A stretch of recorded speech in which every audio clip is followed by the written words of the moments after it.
Okay, this is part 6 and the last part of replacing the diaphragm on a Solus or Solus Clement's loudspeaker mid-range tweeter, ribbon tweeter for your audio needs. And we have now gone through 5 parts showing how to put the diaphragm on, how to stuff the motor assembly if it's not already, and if it is, how to just tap it down a little bit with the little stick that we have talked about.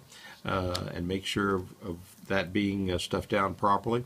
How to check the leads to make sure which one is positive and negative, which also tells you which side of the diaphragm is positive and negative. So the last thing to do now is that phase it correctly with the other speaker. What I like to do is to keep the positive leads and the positive sides of the diaphragm facing each other. If this were the other motor assembly, and you are facing the speaker looking down from the top, this would be the right, this would be the left. So that being the case, the positive lead then would go here, and on this speaker it would go here as well.